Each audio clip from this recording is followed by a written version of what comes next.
All right, so yeah, thank you everyone for taking the time to join us today. For those who don't know me, my name is Caines. I'm the program coordinator for JAX Genomic Education. And like many of you, I was really heartbroken by the murder of George Floyd and the numerous lives taken in the following weeks. This hit really close to home for me since I'm biracial. My dad is Black. My grandfather is from St. Kitts, which is an island in the Caribbean.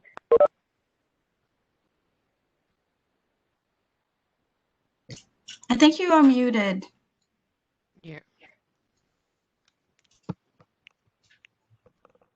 We can't hear you. My mom, oh, there we go. Hear me? Now we can. Oh no! It just we got up to for a minute. We got up to St. Kitts. Okay, great. Sorry, yeah, Grace, my roommate in the other room, screamed.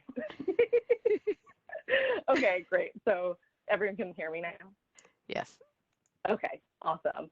So yeah, my grandfather's from St. Kitts, which is an island in the Caribbean, and my grandmother grew up in New York, but her family is Jamaican. My mom is white, but has really strong Jewish ancestry, even though she's adopted. But this isn't about her. Although I haven't experienced a lot of overt racism towards me, I've seen it firsthand directed towards my family and friends. And I wanted to provide a space where we could talk about these really hard conversations and learn from each other and discuss how we could be better as individuals and as subgroups within JAX. I also wanted to provide a space for Black voices, and I wanted to thank my colleagues in education for helping me provide this space, and thank you for the panelists for lending their voices. A little bit about the structure of this. We'll have a panel for the first hour where we'll answer some of the questions that I've come up with for the panelists. And I'm aware that the individuals on this panel are not representative of all Black individuals or all people of color, and everyone has their own unique experiences. And I really hope that with your input, this can become a series. I think that would be really great.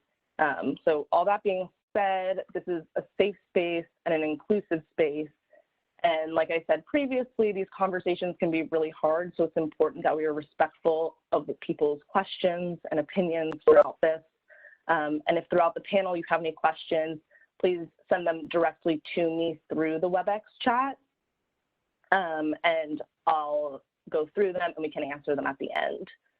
We've also created a short survey for you to fill out at the end with your suggestions for future talks. I'm going to put that in the chat right now to everyone, so you guys can fill that out when you're done. It's a Google form. Okay. Now that we got all of the logistical stuff out of the way, I wanted to give a brief history about today, June 19th. Juneteenth, for those who know or don't know, which is Emancipation Day, and this day celebrates the end of slavery in the United States. President Lincoln issued the Emancipation Proclamation on January 1st of 1863, and the proclamation declared that all persons held as slaves within the rebellious states are and henceforth shall be free. But this didn't instantly free all slaves. It only applied to places under Confederate control and not slave-holding border states. So many enslavers went to Texas since it wasn't a closely monitored state. The news didn't reach the enslaved Black individuals in Texas until nearly 2 years later on June 19th, 1865. There's a few theories onto why it took over 2.5 years to share this news.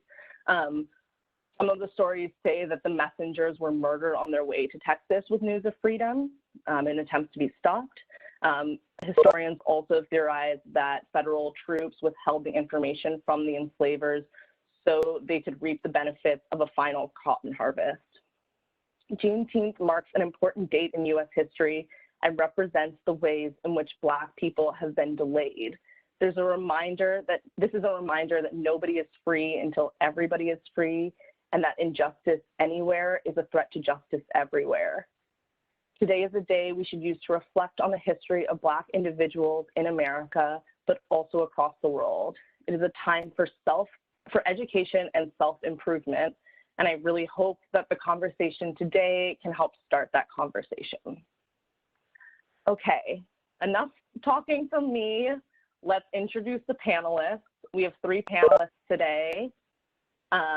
So I'm just going to call out your name and you guys can unmute yourself and give a brief introduction of your name, where you're from, and what your connection to JAX is.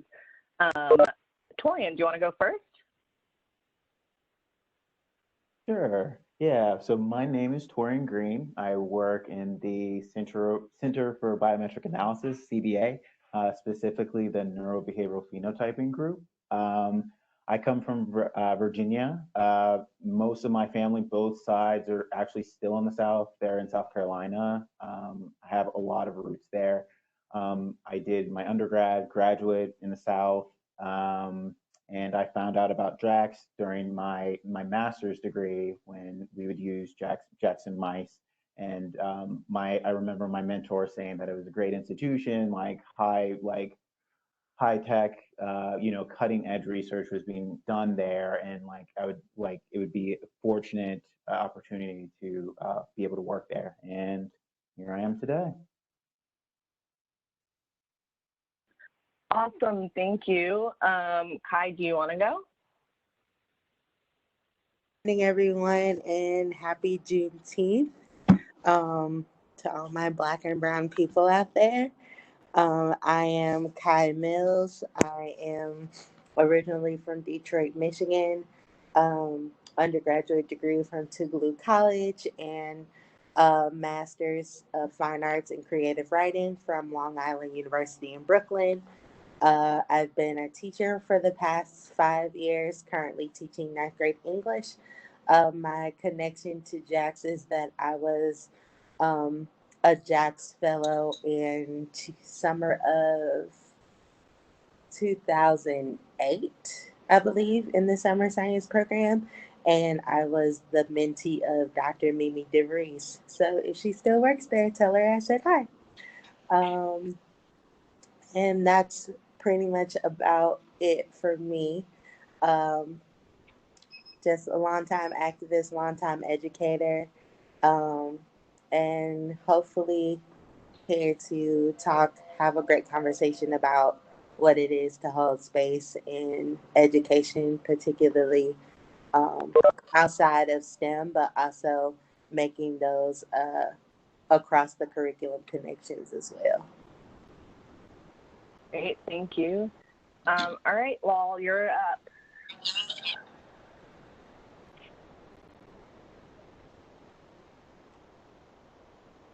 Hi, did you call me? Yes. Oh, sorry. All right. I'm sorry.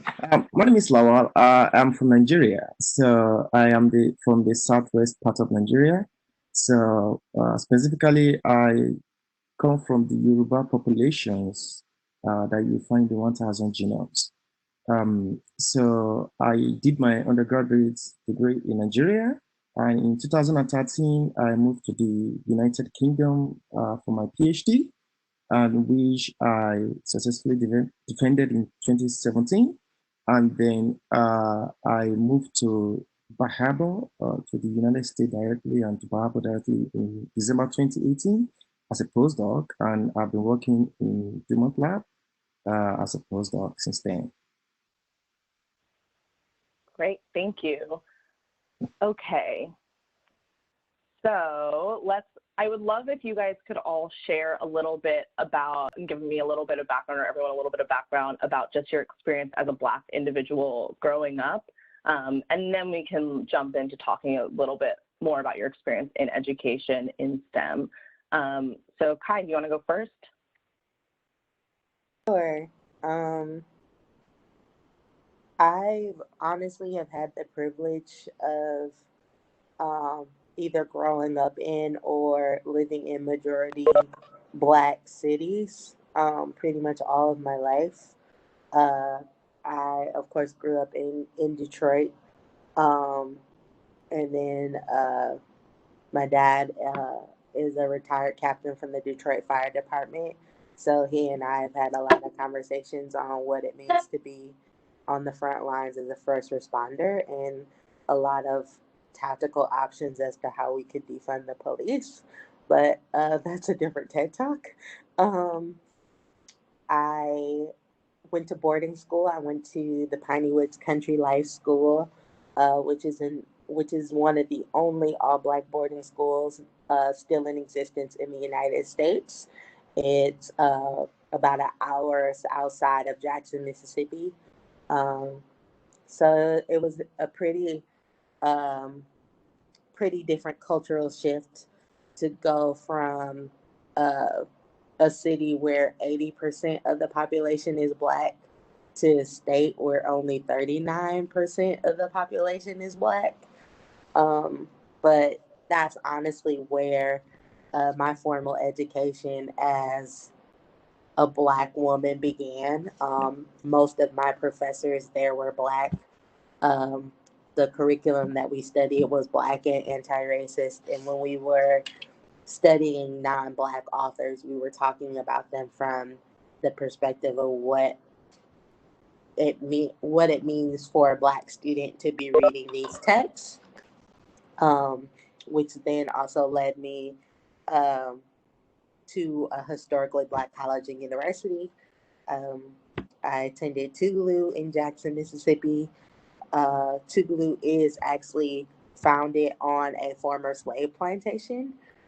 So we have a deep embedded history. As a junior in college, that was the 50th anniversary of the Freedom Ride. So to be able to speak to activists like Joanna Mulholland and Congressman Benny G. Thompson and Senator John Lewis, and to meet the descendants of Medgar Evers and Stokely Carmichael, we pretty much know like activism and justice and reform and education has kind of been like injected into what my college stands for. And to take that notion again to Long Island University in Brooklyn, to where thankfully I wasn't the only Black face, but going back north from the South, it was definitely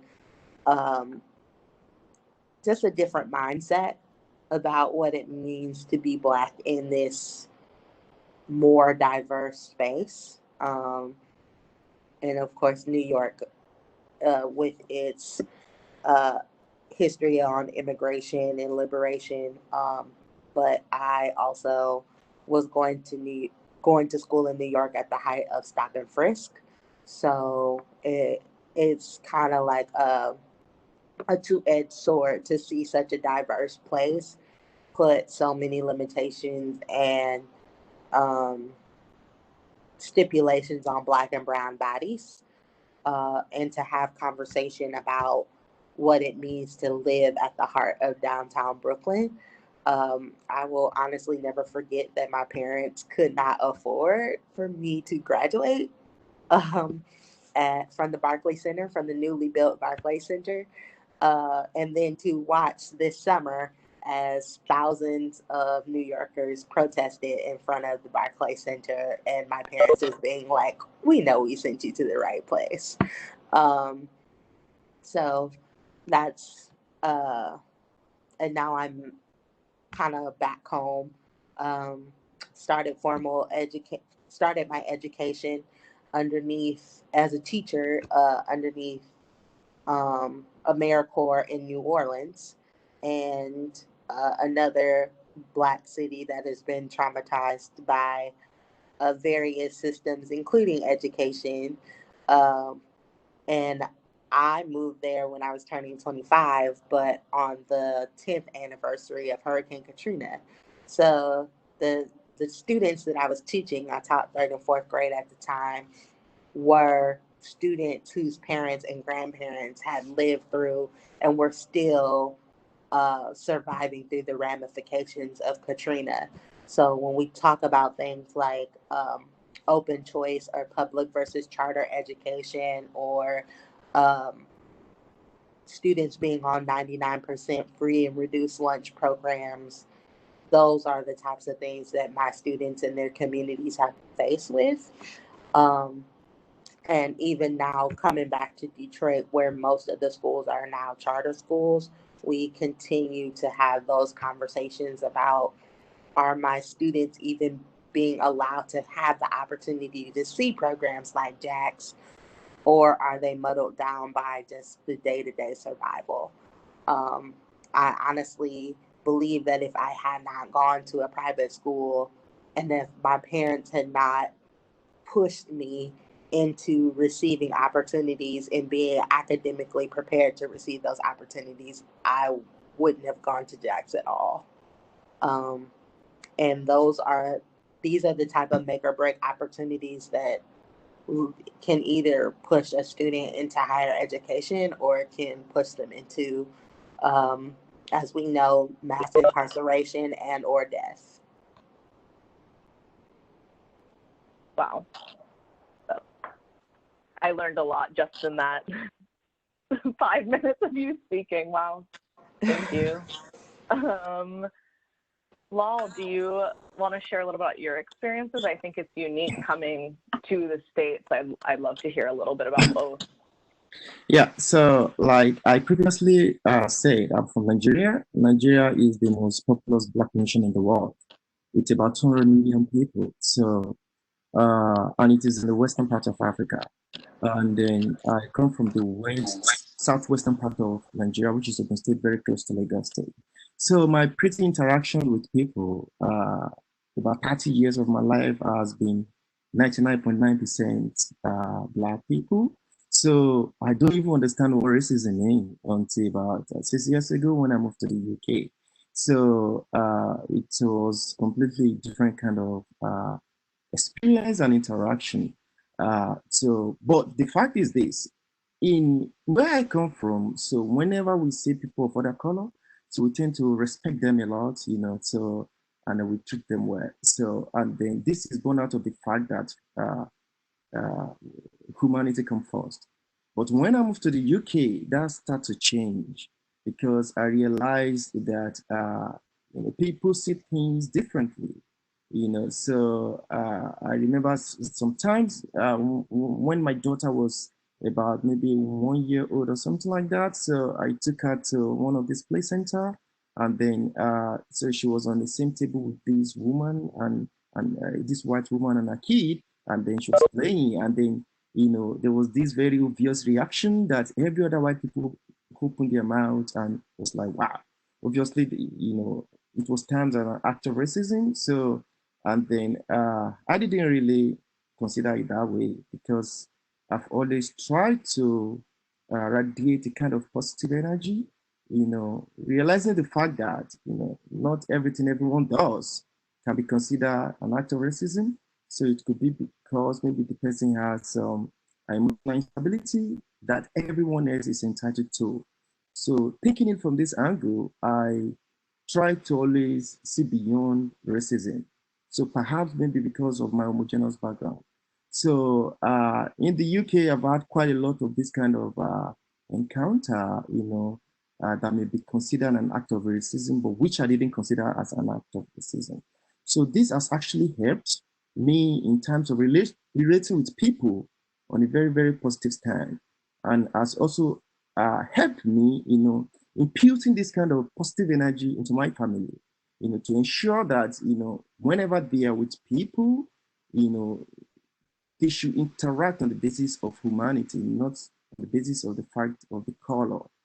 Not minding how the other person think, because whatever you do, you can always influence, the energy, the negative energy that's coming from the person. If you are positive within yourself and the person is trying to express negativity to you for whatever reason behind their mind, you can show a kind of positive attitude that can actually help them to even think very much better and even live a better world in their society. So this has always been my norm all through my life, from the UK down to the US. And then, yeah, so my life in the US, I mean, has been awesome. I mean, I feel very much comfortable. I don't see myself relating to people because I'm Black. I don't even put this consciously on my mind. You know, I relate with people because I just want to relate with people. You know, so and then I remember there was a time my wife had an interaction with somebody, and then so she thought that that person has did this kind of thing to her because she felt she was a black person.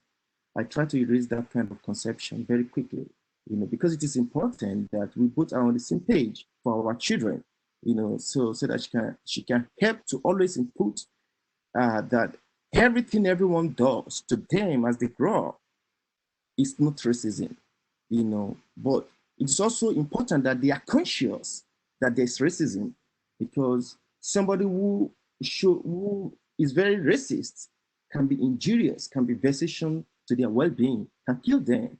So it is important for them to understand that, but it's also important for them to understand that when people relate to you, react to you, it's not always because they are racist. They might have emotional issues.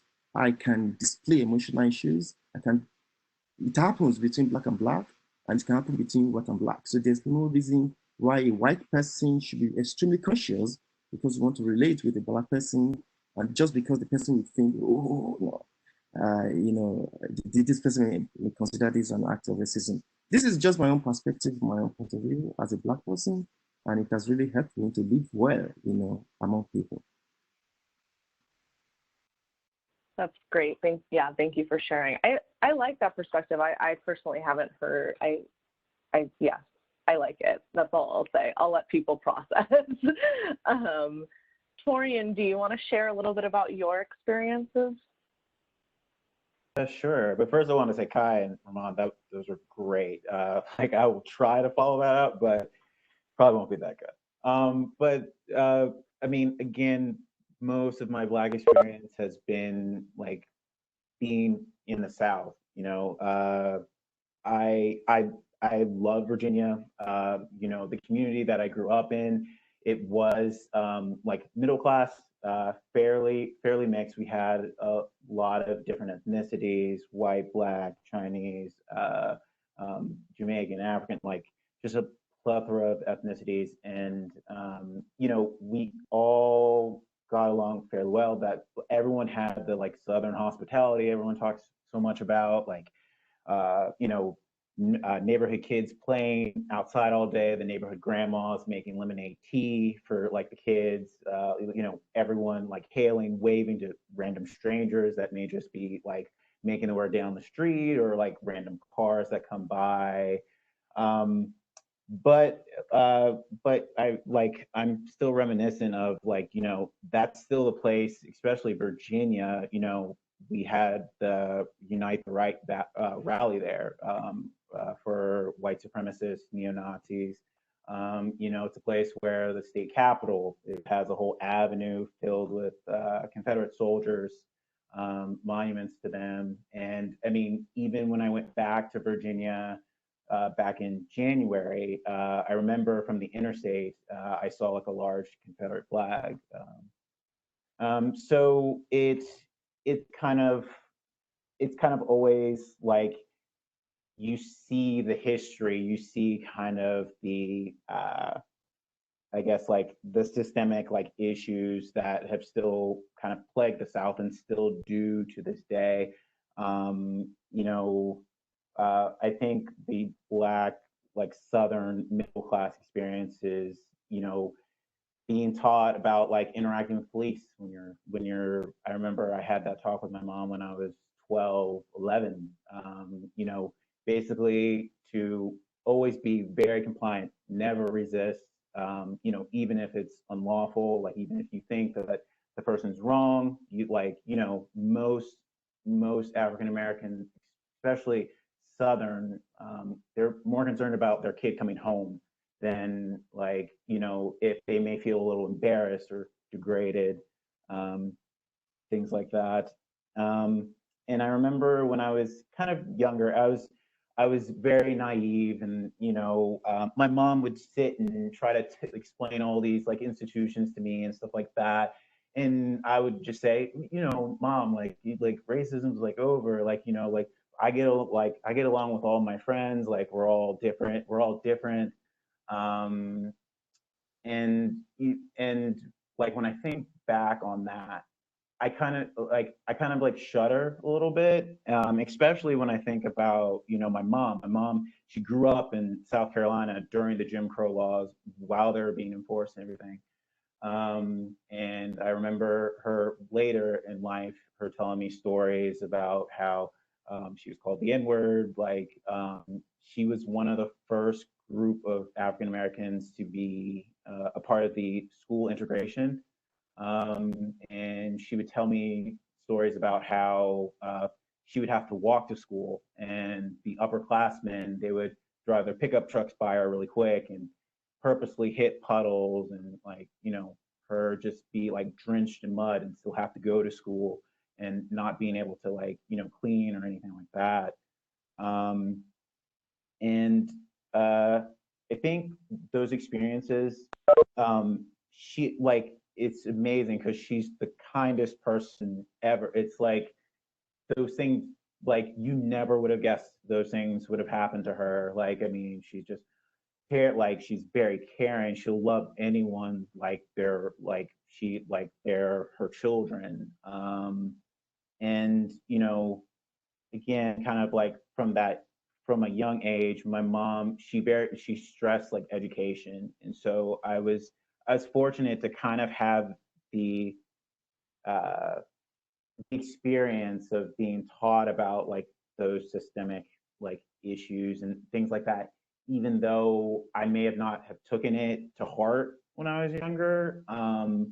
But it kind of like opened my eyes a little bit, and I'm kind of more like cognizant of like some of these issues. And again, like I'm very fortunate. I've had friends that African Americans who don't who parents don't really know about all those systemic issues, and like, and so how to like kind of combat them.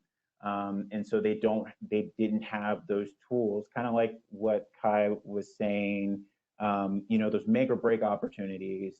And you know, how it's so important that like you get those make or break opportunities, you get the education about like some of these things, so you're better prepared to, you know, like make a way for your life. And yeah, but yeah, that's pretty much like, yeah, my experiences, especially being in the South. Thank you. Thanks for sharing. Thanks to all of you guys for sharing. And remember, you guys can all put your questions in the chat. I see Kai's been putting some useful resources and fun facts, which I love. So if anyone else has anything they want to contribute, please feel free to do so. Lawal, I want to talk to all of you about it, but about your experience like within the education system, and if you experienced any prejudice like getting your education at all. Yeah. So, like I previously mentioned, I've only had 6 or 7 years experience of living in a white community. So, I've not really had this kind of issues, you know, about, you know, backwardness, like my interaction with people on the education side. The only thing I wanted to mention is the other representations of the Africans, you know, in the educational system. And personally, this has some effect on me because, you know, one thing I wanted to do is whatever I want to do in life is to have direct impact on people. And then, so this is one of the reasons why I moved to genetics, you know, to be able to do things, you know, that, you know, we have direct impact on the humanity. But here, when you look at it generally and the landscape of scientists, you know, you see quite a lot of Black people really underrepresented, especially people from America. Even if you look at among the 90 participants of today's talk, you can easily count how many Blacks are here. This is even obvious when you go to Africa. How many Nobel laureates do Africa have? So Nigeria, the most populous Black nation, have one Nobel laureate, and this is in literature. This shows a lot, but it does not mean that the people from Africa do not have the potential to be successful as a scientist. It is just because they do not have the opportunity.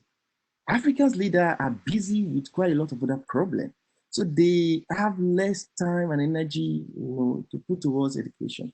That is why the Africans need people of other community to help those who have the potential to be successful. Because in the long run, it has multiple effects, long run effect on humanity as a whole. So it really has so much a negative effect on me that, the Black people are underrepresented in these scientific world.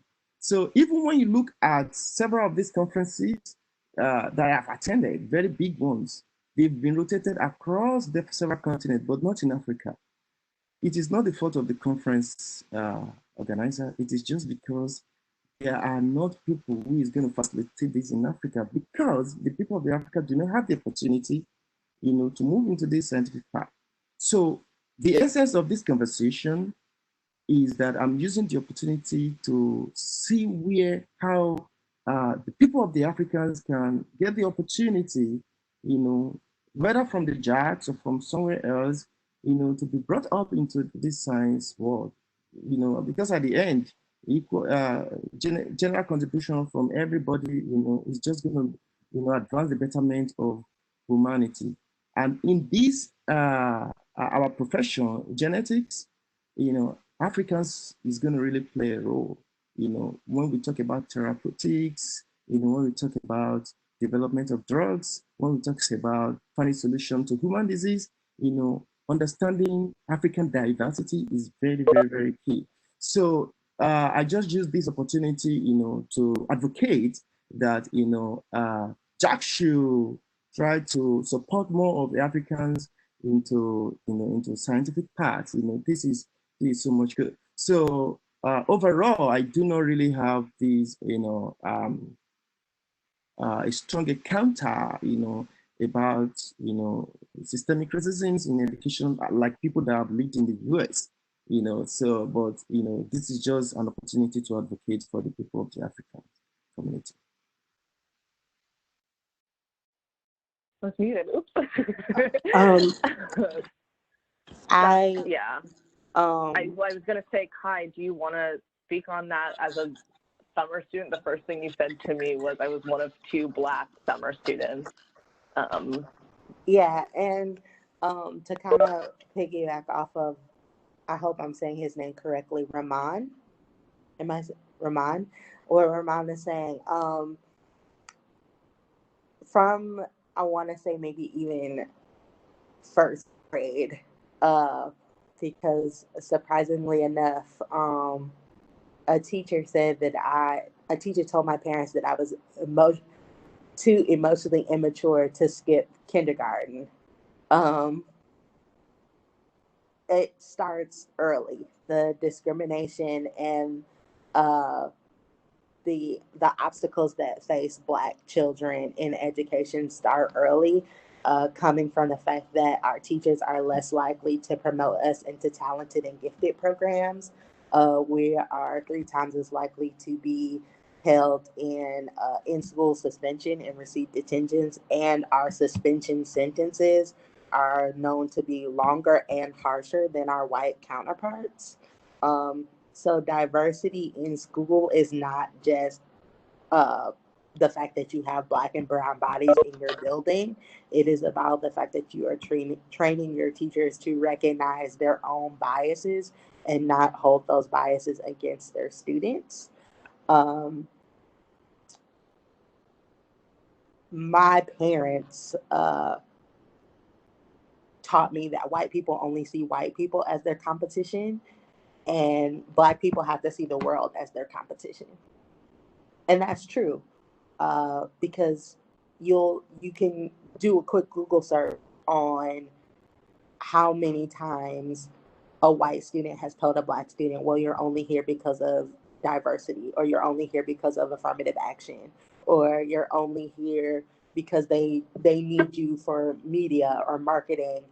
And it's really frustrating because when you're the only Black or brown face in this majority white organization, it doesn't matter if you were valedictorian of your class. It doesn't matter if you were president or vice president or co-chair, or you've done all these publications or you've spoken on this panel.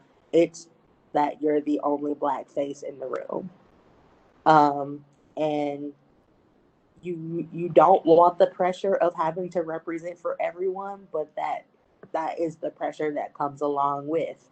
I will never forget, after graduating from high school, where I was valedictorian, my dad said to me when we finally got back home, he was like, I didn't know how competitive your school was until one of your Ethiopian classmates' dad came and shook my hand.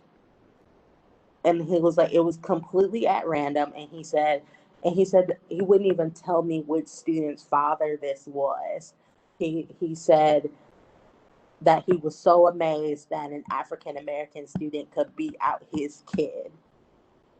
Like, the idea, even the inner racism between African and African American people, the idea that one is Blacker or more superior to the other because of slavery, of being kidnapped, it means that, and we were told this in school, that Africans worked harder, that Africans were more diligent, that they were more obedient, that they didn't question authority.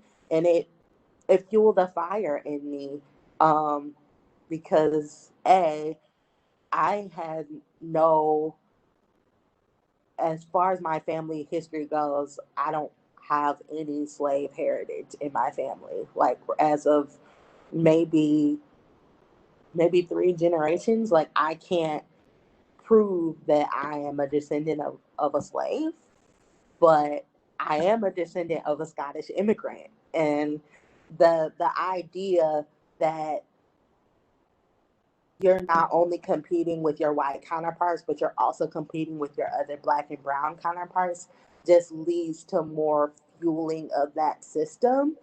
And had I not been in the top 10% of my class, JAX wouldn't have seen me at all. Because the first thing that my parents did when they showed me the JAX application was they showed me the number of Black students that got into the program, because they knew that I stemmed from competition. I got a real sense of accomplishment out of being the only Black in the room. And I think that's a really warped sense that we put into our students. Like, you being the only Black in the room is an honor and a privilege, instead of why aren't more Blacks and brown people in the room to have these conversations and present these more opportunities to where policies like affirmative action shouldn't even exist, because Black and brown bodies and their minds are valid, and we shouldn't even, yes, we want policy to make things more equitable, but like, you have to, in order to have equity, you have to see that person as your equal.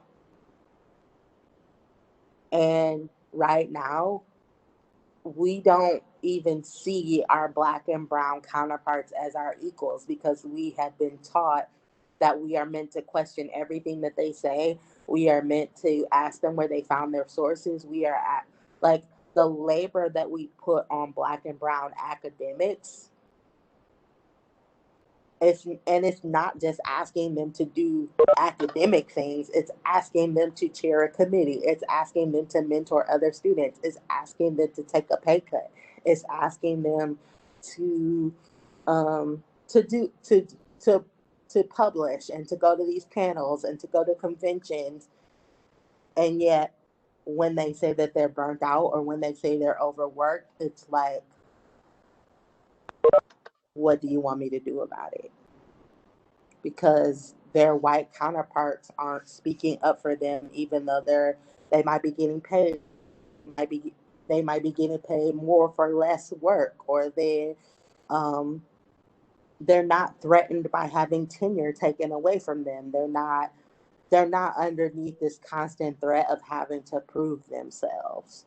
The idea that the Black academic or even the Black person has to work twice as hard to receive half the recognition is a constant thing.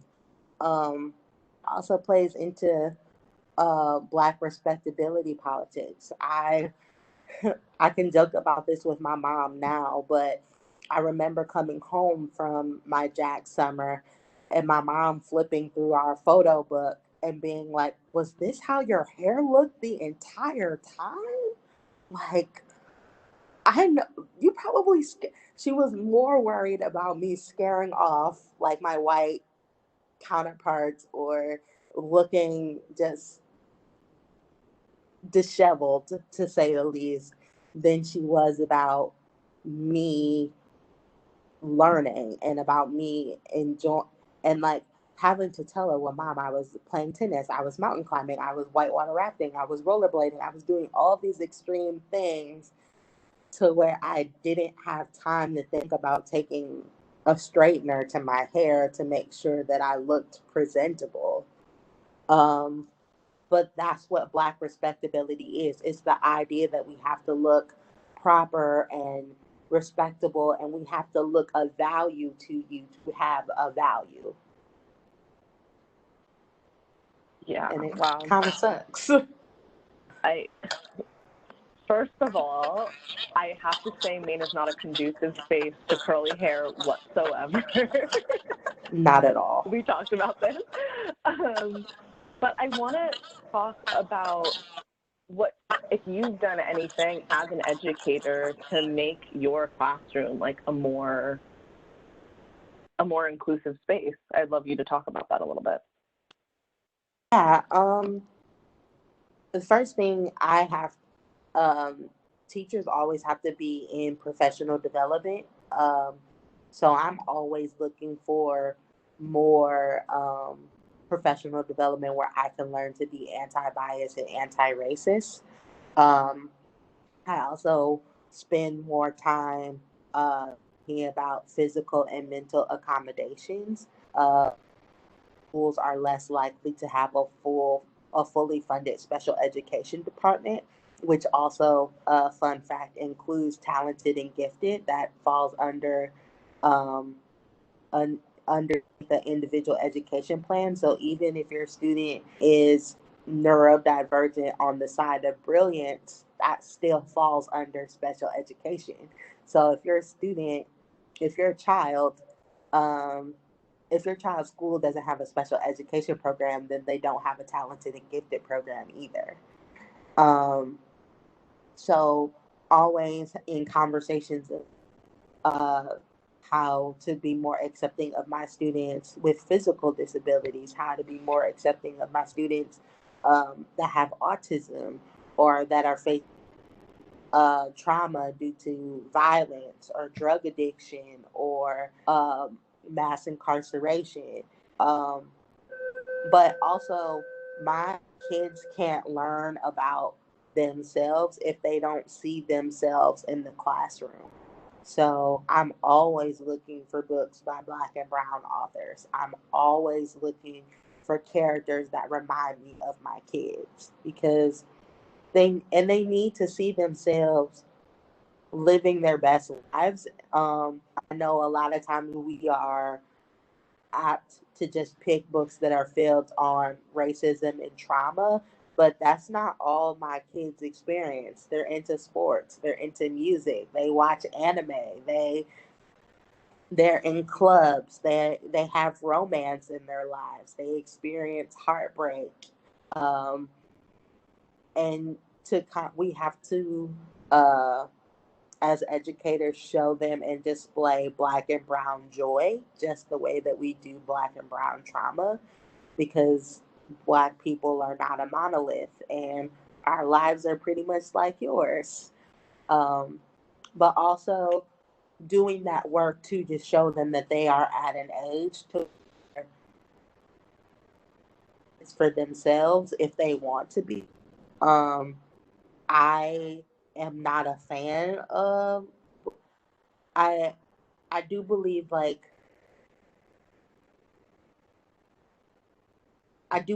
you should wait until your kids are older to actually take them to a physical protest.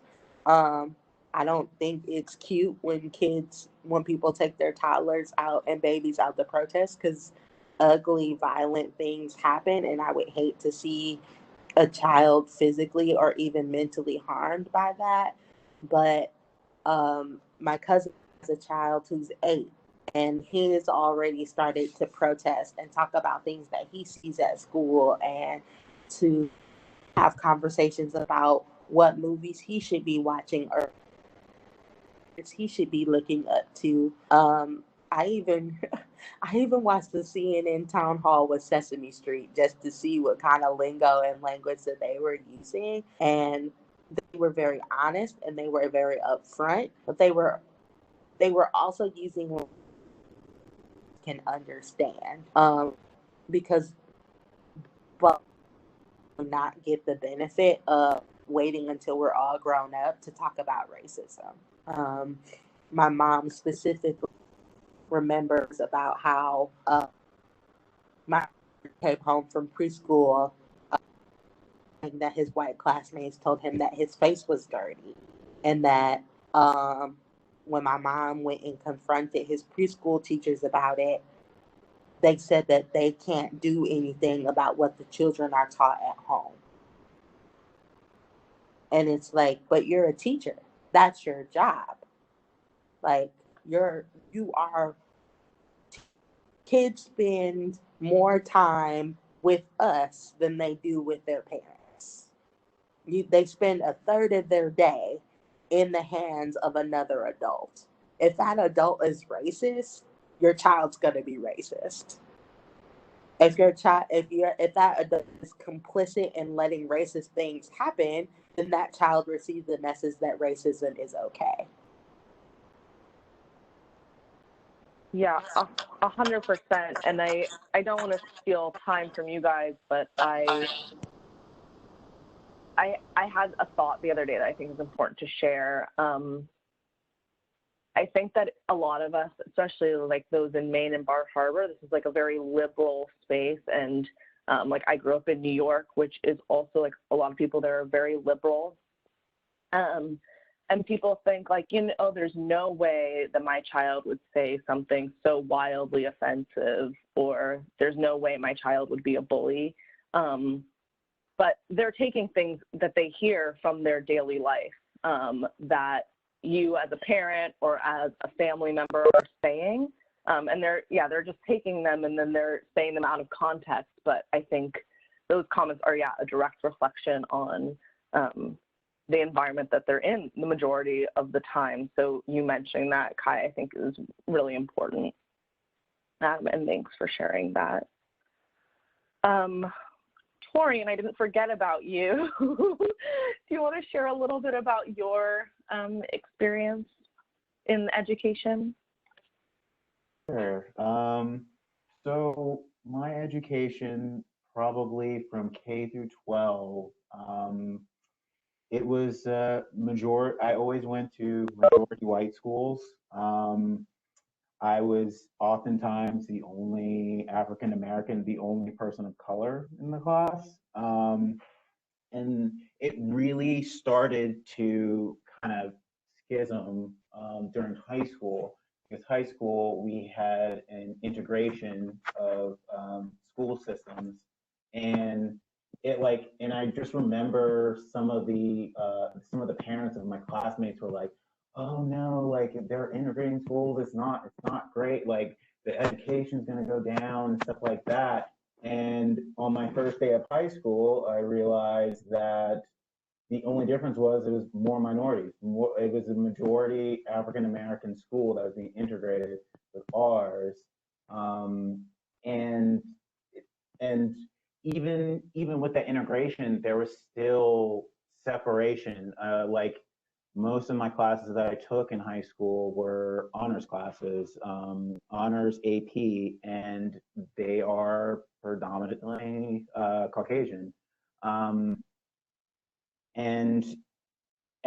the times when I did have another African American in the classroom with me, like we would be seen differently. Like when we try to hang out with like our other friends at lunch and stuff like that, they would kind of give us a cold shoulder. We were kind of looked at differently, like we weren't black, or we weren't the same, because we were in different classes, even though we still like we probably experienced more so like discrimination like in those classes compared to like the others that were more basic, rudimentary. I remember one time we were talking about slavery, like, and they try to kind of whitewash it and say that it's not, it wasn't that bad. They kind of just describe it as this basically like a triangle where like you have like the slaves came over to the U.S. and they basically kind of just like made the U.S. great and everything like that, and they kind of gloss over like the hardships and the I guess the issues of the institutions and issues that arose from slavery and that are still around to this day. And yeah, and I mean, even I think it's the case for most schools in the South. I mean, even kind of my graduate school, it'd still be a predominantly Caucasian class makeup, unless you go to a historically Black college. And again, like the issue with that is that you have a lot of times where people just assume that kind of like, oh, I have like an African, like I know an African American, you know, I'm completely tolerant. I know everything that they have gone through, and things like that, and especially in regards to kind of the practices with education. I remember like in high school, I had a science teacher that completely ignored me. Like he, like I raised my hand to like ask a question or answer, but nothing. He would like, and I even try to go up and talk to him. He would never look me in the eye. He kind of just would always just look down. And sadly, like I've had experiences like that throughout my educational experience. But I mean, I was fortunate in that I did have a great mentor during my graduate school, and he was actually from Lagos, Nigeria, and he basically kind of gave me like the push to kind of like keep going, because for a while I wanted to just kind of give up science. Like during like my first couple of undergraduate, I was just to the point where it's like I'm not seeing people who look like me, like all my friends, they're like studying different things that I think would probably be more maybe kind of like more they're studying things that like I can see like the contribution of like African Americans and things like that, and you know, being able to see people that look like you, I think that that's very, very, very important. And I didn't really see that until like my mentor, and he kind of opened my eyes, and I was like, you know, like maybe I can just go ahead and like push through, and you know, maybe I could be like a mentor for the next, like give back to the next generation, maybe say like, you know, you can do it, you can push through and you can do this, fight the odds. Yeah, wow. Ooh, you got me tearing up. Sorry.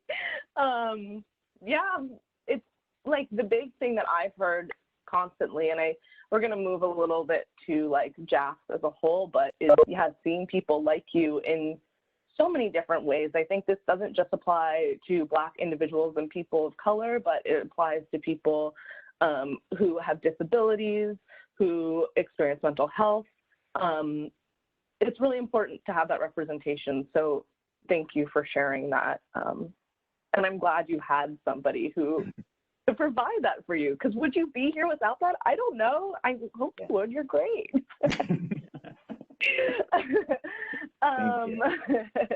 Okay, get your stuff together, Maya. Lal, I'm gonna go back to you and ask, can you share a little bit about your experience at JAX? I know you touched on it a little bit, but have there been any struggles that you've faced within the JAX community? We have a couple of questions coming in kind of related to that, so I'd love to hear what your thoughts are.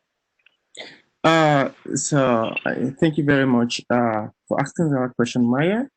Before actually dive into that, I quickly want to, touch back on what Torrian and Kai mentioned regarding, labeling everything that comes from, other color. And then I think that, I have seen quite a lot of projects coming from Africa. And these are the projects that defines the field of genetics and population genetics. These projects are hugely being undertaken by, the white community. But I am always of the opinion that, projects coming out of Africa should always engage people, that is from Africa. Where I did my PhD, my mentor, is only the lab, as the only lab, that accommodates people from developing countries. And people usually ask him, why does he fancy, recruiting PhD from, developing countries, troubled nations, things like that. He said, these are the people that will end up, being a leader in their community, supporting their community to, rise up to the world of science.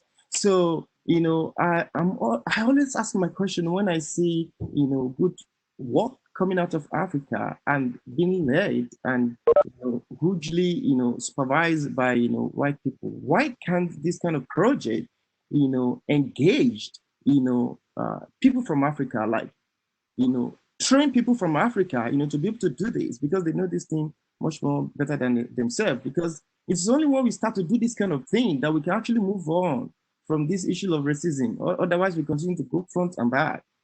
So if we want to really, move on this level of diversity, and we really want to engage people of, Black community, we should ensure that, they are actually really involved, giving them the opportunity to really take part in science. So coming back to JAX, since we moved here, honestly, I've enjoyed it.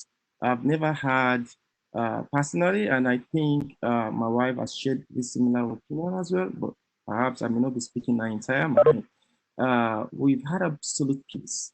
So one thing that defined my choice of JAX is the fact that, it's well clearly stated that, it's give equal rights to everything.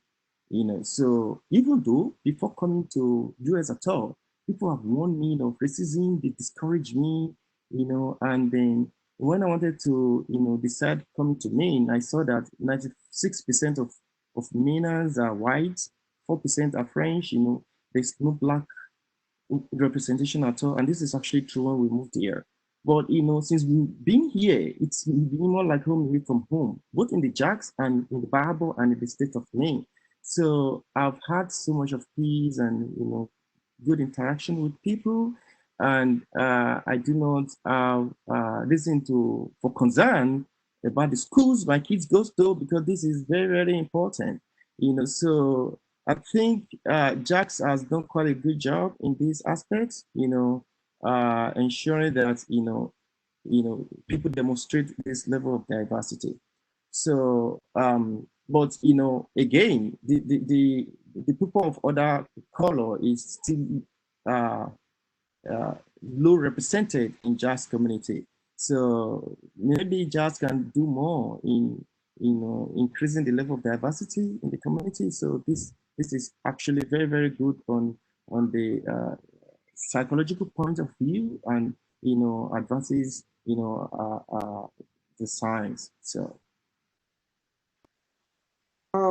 I definitely didn't even think about how I kind of clocked out from JAX once I finished the program. And I mean, I'm still on the newsletter list and things like that, but I would love to, in some way, sponsor a kid or talk to a kid to kind of guide them through the ins and outs of how I felt in the program, and also just be a safe space for a Black and brown child at JAX to talk about their experiences. I talk to my parents about Bar Harbor all the time because I honestly loved being there, and the experiences that I got to participate in, like climbing Mount Katahdin and going around town. And I don't know if anybody else agrees, but hot chili chocolate ice cream is amazing. I miss Mount Desert ice cream a lot. And these are the types of, again, those make or break opportunities that kids not only inspire them to continue education, but they give them things to talk about for the rest of their lives. Like, I would have never thought that seeing Maine protests for Black Lives Matter would break me down in tears. Like, I mean, and this was the part of Maine where Black people came up to you and said, "Hey, you must be new." Like, they knew when new Black people were in town. So I,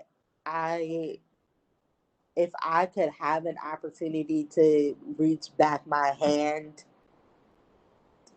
to JAX and to be a part of making that space more inclusive, I'm all for it.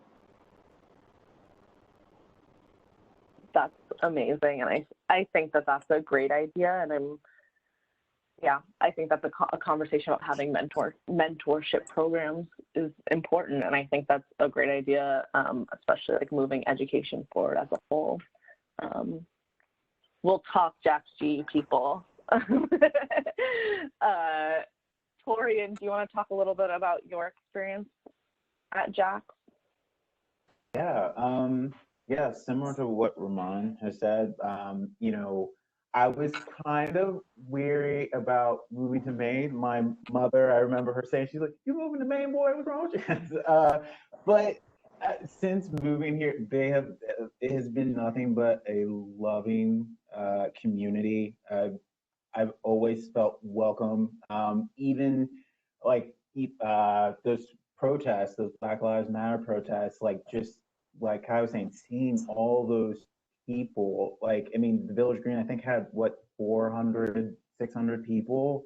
It was just packed, and you can't help but just feel like I'm in a safe place. Like if all these people, a small town like this, and this many people come out to protest something where, again, the majority of the population isn't African American, it's warming. It warms the heart. And so I would say that the JAX community has just been great for me, at least. Yeah.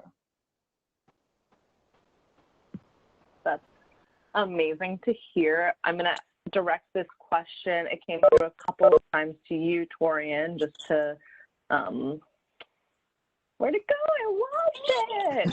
The question was, it came through a couple of times, how can white individuals at JAX show their support for Black people and people of color right now? And I know you're not going to speak for everyone, but what's your thought on a way that they can show support without seeming overbearing? Yeah. And I mean, I think it's just truly listening, trying to hear Black voices and truly take to heart what they are saying. I mean, it's so easy to kind of say that, you know, like I don't understand the struggle that person's going through. I can kind of relate, but like with that mindset, you're not really opening yourself to truly trying to understand and like support that person. It's coming from a place of just saying, well, I'll never truly be able to understand what they're going through, so I can kind of just halfway like kind of show my care. But yeah, I think it's you know, listening to Black voices, whether that's through you know, reading like Black African American authors, supporting African American businesses. I mean, you don't like, it'd be great if you can go out and protest, but I mean, if you can't, I mean, there are other things you can do. Again, talking's the major thing. I know it's uncomfortable, and you know, race, it's very synonymous with, you know, a bunch like hurt and pain, and you know, and so a lot of people don't like bringing that up and stirring that up, and if it brings a reaction out of people. But you know, it's so important just to talk and have those uncomfortable conversations. And who knows, you know, you could be like expanding the view of that other person, and maybe the other person may say, hey, I didn't really think of it that way, but you know, you did. That is a very, very, very valid point, and it could inspire them to like read on Black authors, and maybe delve into some African American history and like that. Yeah, so I think talking, listening is an important thing that anyone can do. Maya, can I get a little controversial here? Do it. I'm here for it. Okay. If the most people in this chat are scientists or in the science community or in some sort of academic community, one, your Black and brown counterparts should not only be a part of lectures that are talking about race, diversity, and inclusion. They get paid. They are academics. They do not get paid to be your Black and brown tokens. They've gone through the same educational routes that you have the same degrees that you have, but they make less money. They're appointed to mentor Black and brown students. They are given so much more labor than you are, because you are white. If you are sitting on a panel and there are no Black and brown, there are no queer people on that panel, you should be refusing that position to make space for them. And you need to tell the host, hey, I am refusing this position because you do not have these people on your panel to talk about these things, and they deserve a space. If you look inside of a room and it is all white, then it's not right, because that all white is not indicative of the space that we are in. It's not indicative of the times that we are in. Pay people for what they are teaching you. Black people hate the word exposure. We've been exposed to enough. Pay us. Pay us for our time, pay us for our efforts, pay us for our resources, and demand that your institution pay them as well. Lecturer, we live off of food and water just like everybody else. We need, the rent has to be paid, even in a global pandemic. Like, create those safe spaces for your Black and brown mentees and students. Ask your university, what do they do for your Black student union, for your brown student union? Do they have a space where they can go and be in peace and vent? Or is it a hall closet that white students can just burst into and ask to be invited? And like, we need space, and we need money, and we need people to truly advocate for us, even when it's not just in fashion to do so. We want these protests to keep going all throughout the summer, all year if they have to. We want you to write your legislation and your congressman and your and your university president forever, until reform and resolutions actually come. Again, like, for example, how is it almost 100 days after her death, they can pass a no-knock warrant law, but they can't arrest the officers that murdered Breonna Taylor? So lip service and laws don't do anything if you're not punishing the people if you're not making it uncomfortable for these actions. You're not making it known that these actions are reprehensible, that there's punishment for killing us, for murdering us. And education isn't supposed to be the ivory tower where some get the privilege of being safe and some get the privilege of being educated fairly, and the rest of us just have to scrounge and survive. It's supposed to be the place where students know, hey, my white teacher advocates and fights for me just as much as my Black and brown one does. And that your Black and brown colleagues don't already have to go to a whole other department to look for friends, to look for people to vent to look for people. And I'm not saying like, because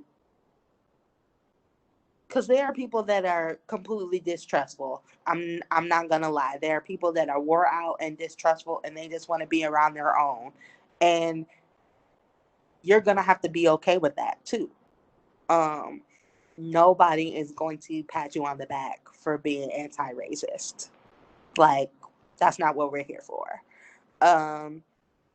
But we are here to sincerely educate you and guide you if that's what you want to do. But we are not here to be your workhorse, basically, in unpaid and unthanked for labor, because that just keeps repeating the cycle, and that just creates more resentment. And as academics, you have the knowledge and the resources and the privilege of speaking out for other academics that don't look like you, for students that don't look like you. I think that was really well said. Thank you for sharing, Kai. Yeah. Lawal, do you have any thoughts on people reaching out to, or white people reaching out to the Black community and people of color? I think both Kyle and Torrian captured this very well, especially the fact that the Black people should be given the opportunity, to be part of the policy making process. I think this is very, very good. It's also important that the PI try to give as well opportunity, to the Black community to join their lab, for training, PhD training, or whatever kind of training that they offer in their lab. So I think the PI should also include this as part of their recruitment process. I also think just should have some percentage level of some level of percentage that they include when they are recruiting people in the JAX. So this is that is for the Black community. So this is very, very important, I think. So I have less thing to say outside of what Torrent and Kai have said. Great. Torrian, I want to direct a question to you that I saw, and it was kind of answered in the chat, but it was asking about the difference between racism in the South versus in northern states. And people kind of touched on it, but I feel like you've seen it firsthand. Yeah, I would say that it's a different type of racism in the North than it is the South. It's not as overt as like the oh get out of here, you don't belong here, stuff like that. But it's more in I would probably even say like the if you even just kind of look at the economical class and the amount of African Americans who are in the lower income and more, and I guess the quote unquote dangerous neighborhoods, things like that. Particularly, I think I was reading it was an article a while ago. It was about Boston and how, all Bostonians, they thought that, oh yeah, no, we're equal. We're not racist at all. And they were interviewing Caucasians, and then they interviewed the African Americans, and they said that, yeah, no, it's again not as overt. It's the pay gap, the wage gap. African Americans were being paid far less than their Caucasian counterparts for doing the same job, especially women of color. And so I would say that it still does exist. It's just definitely more subtle, and it's harder. I think it's harder for people to, I guess, come to that, like, to kind of accept that. I've had, even in college and stuff, I've had a lot of friends who were from the North, and they just believe that, yeah, like the South, only racism exists in the South. Like it doesn't exist anywhere else. But it exists everywhere. I mean, it's not confined to one area of the world. It's everywhere. And so, yeah, I would say that there are differences. Just it's more subtle. Yeah, thanks for sharing. That was kind of what was covered in the chat, but I wanted that firsthand experience. I wanted to hear from you.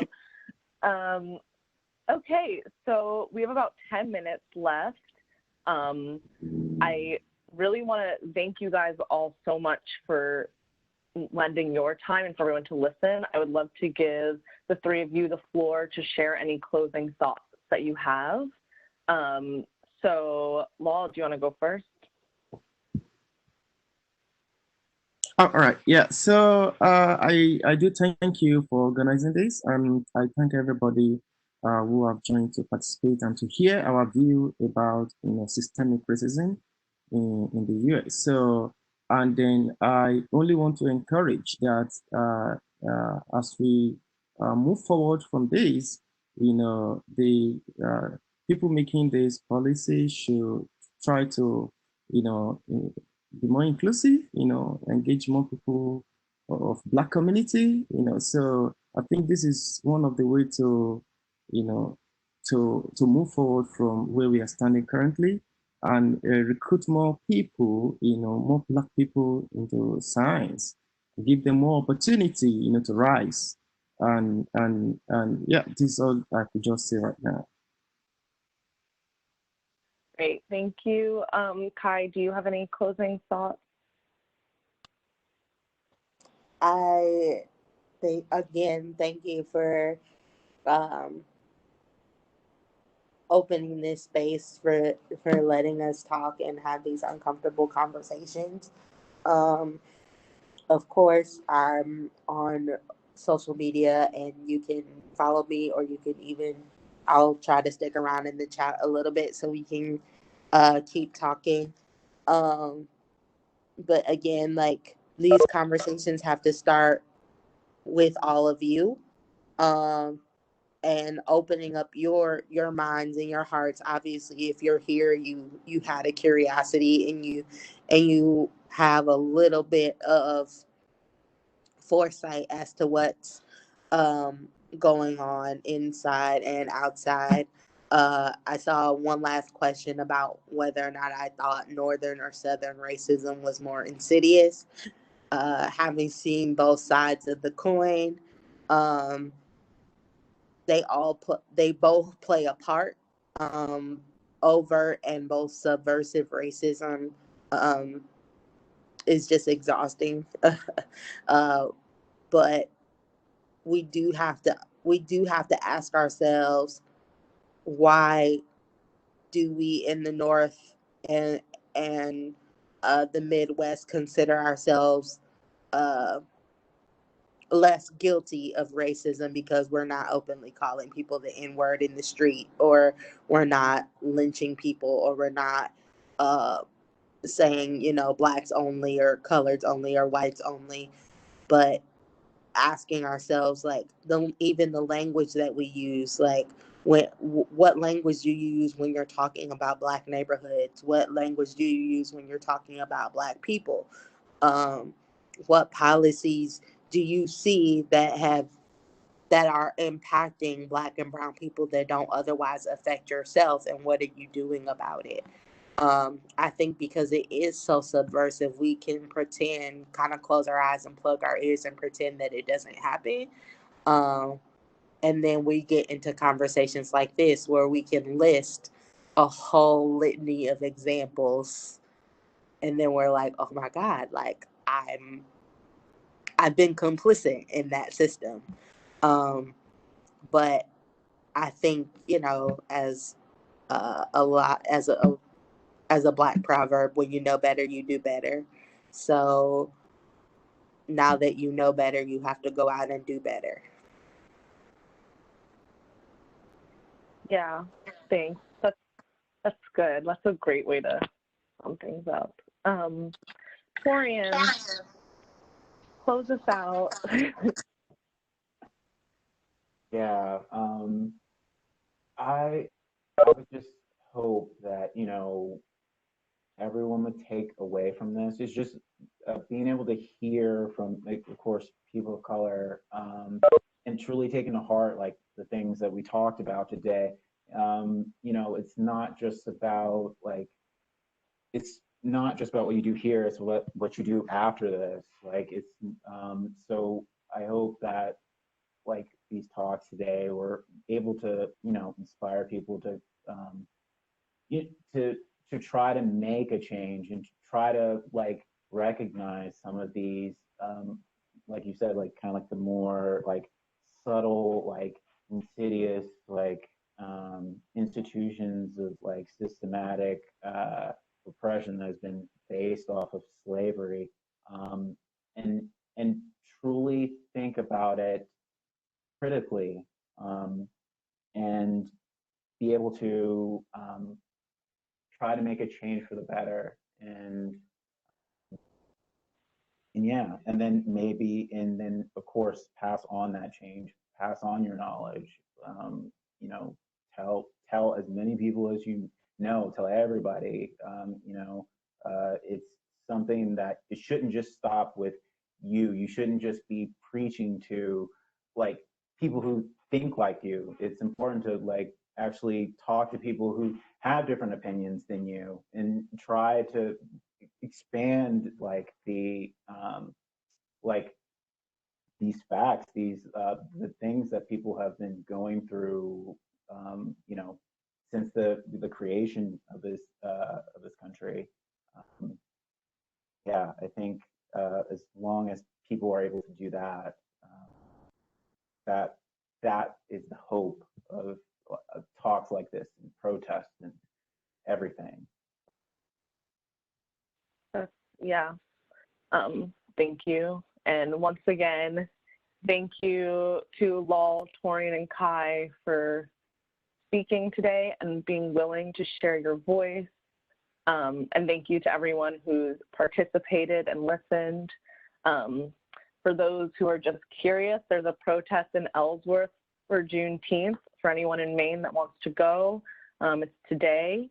There's a Google Doc that's in the chat, and we'll share that transcript with you. In the Google Doc, you can add your comments and suggestions for future conversations like this. And my inbox is always open.